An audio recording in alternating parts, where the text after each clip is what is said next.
चलो, आज हम लोग अल्फाबेट के बारे में पढ़ेंगे। अल्फाबेट मीन्स होता है वर्णमाला।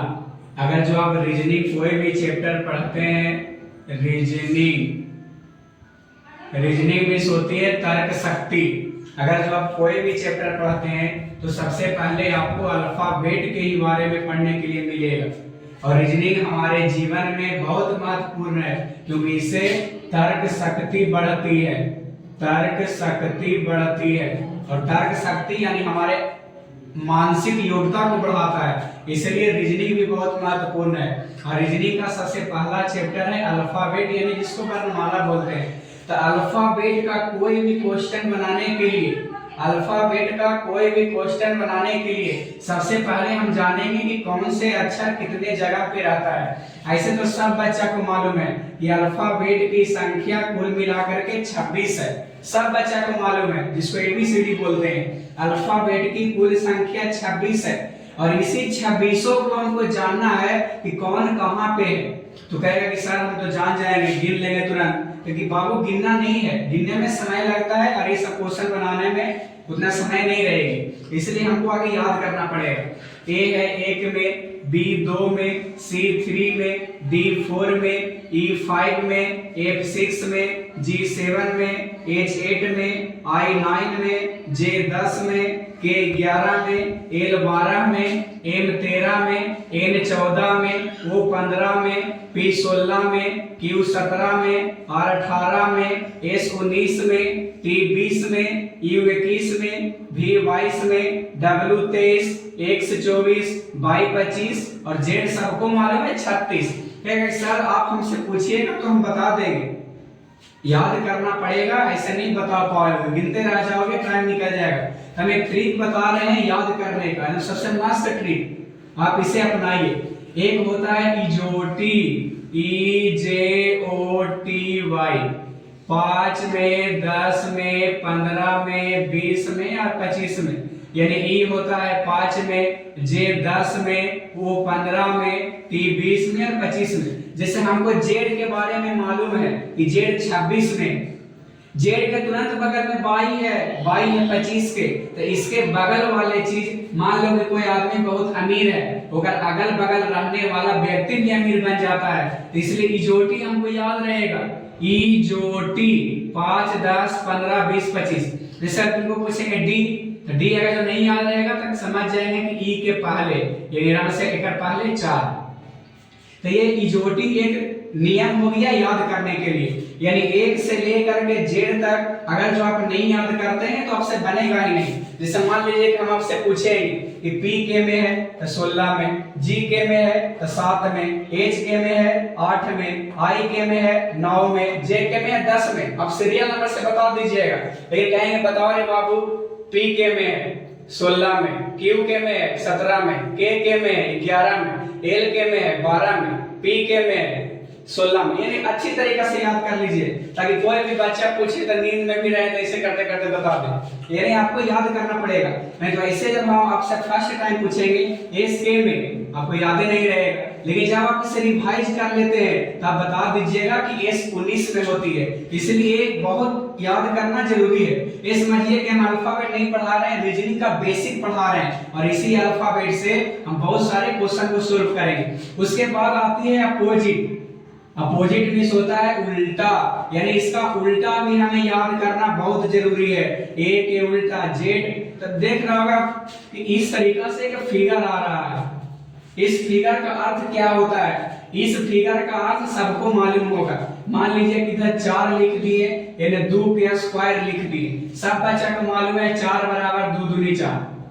इसका अर्थ होता है कि ई इसके उल्टा है और ये इसके उल्टा है। ई बराबर का चिन्ह है, लेकिन एक दूसरे का उल्टा है। जैसे हम यहाँ पे लिखेंगे ए, इस तरीका से चिन्ह देंगे जेड, यानी ए का उल्टा जेड और जेड का उल्टा ए, यानी इसका चिन्ह होता है एक दूसरे के उल्टा, एक दूसरे के विपरीत, एकदम अपोजिट। ए के उल्टा जेड, बी के उल्टा वाई, सी के उल्टा एक्स, डी के उल्टा डब्ल्यू, ई के भी, F U, G T, H S, I R, J Q, K P, L O, M A.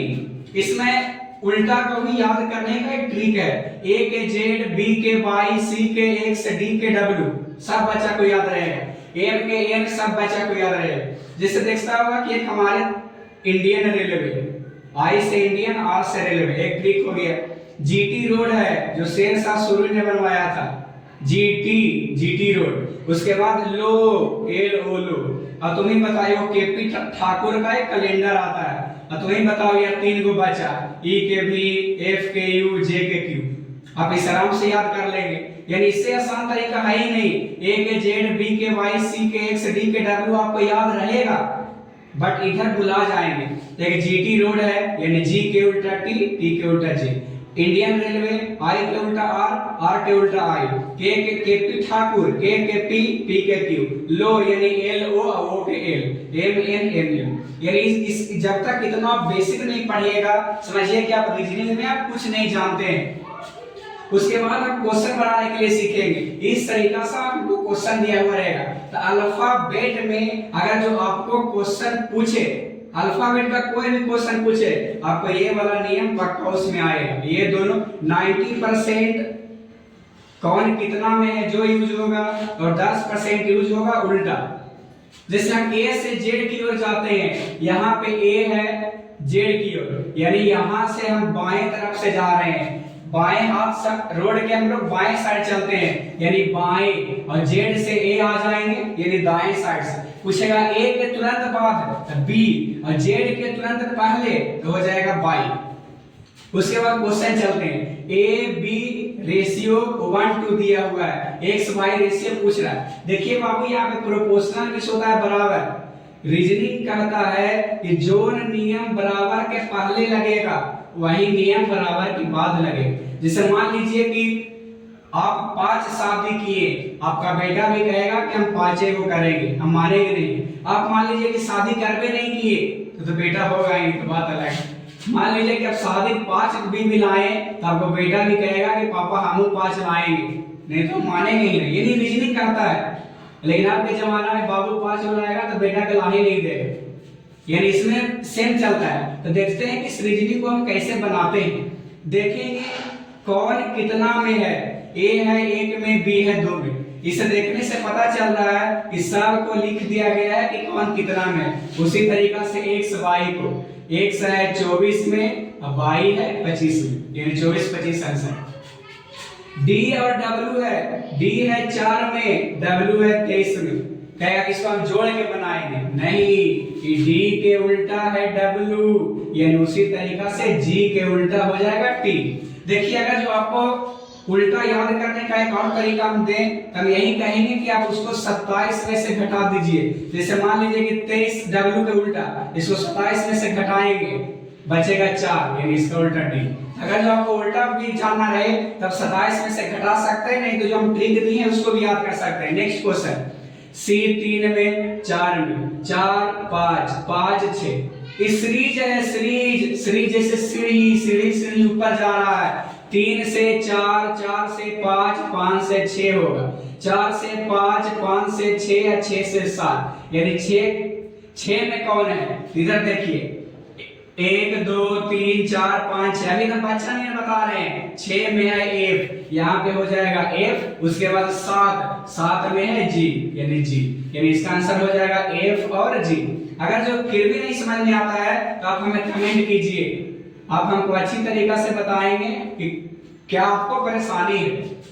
Next question भी सीरीज का है। जेड 26 में, एक्स 24 में, यू 21 में, Q 17 में और L 12 में। अब इसको देखने से हमें यही पता चलता है कि 26 से 24 हो गया, 2 घट गया। 24 से 21 हो गया, 3 घट गया। 21 से 17 हो गया, 4 घट गया। ऐसे 12 हो गए कि 5 घट गए। हम कह सकते हैं 2 3 4 5। आप लोग बताइए कि यहाँ पे कितना घटना चाहिए। अब बताइए 12 में से 6 गया था 6, तो सब बच्चा 6 आंसर लिख देगा, गलत हो जाएगा।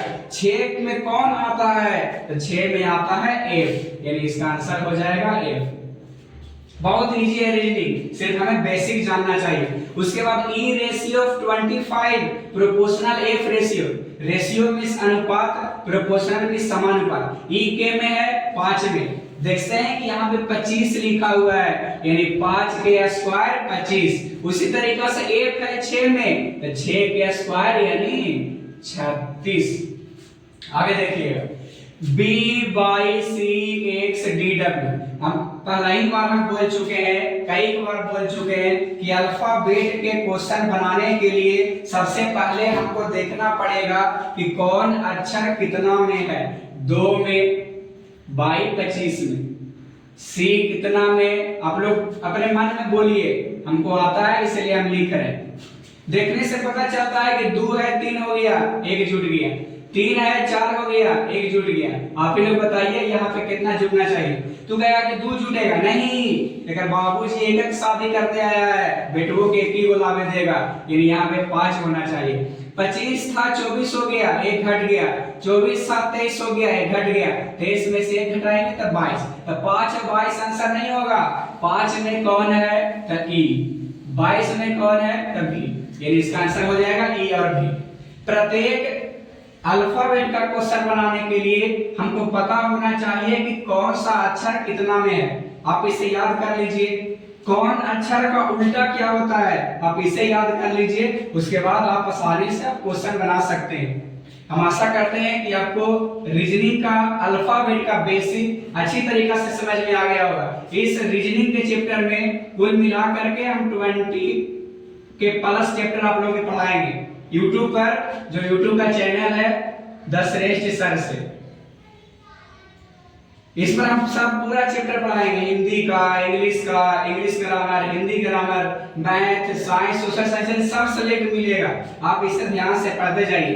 तो जो अगर जिसको अच्छा लगा हो तो आप कमेंट में कुछ लिखिए, नहीं समझ में आया हो तो फिर भी बताइए कि कहाँ हमको नहीं समझ में आया, हम आपको बताने की कोशिश करेंगे। साथ ही साथ इस पृथ्वी पर जितना भी बच्चा है, सबके कंधों पर एक जिम्मेवारी होती है, सबके कंधों पर एक जिम्मेवारी होती है कि अपने मम्मी पापा को सेवा करना, उसके कहनों का मानना।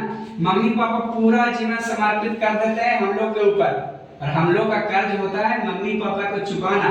तो हम लोग को अमीर बनने के लिए 2 तरीका हम लोग पढ़ते हैं, अमीर बनने के लिए, आराम से रहने के लिए 2 तरीका।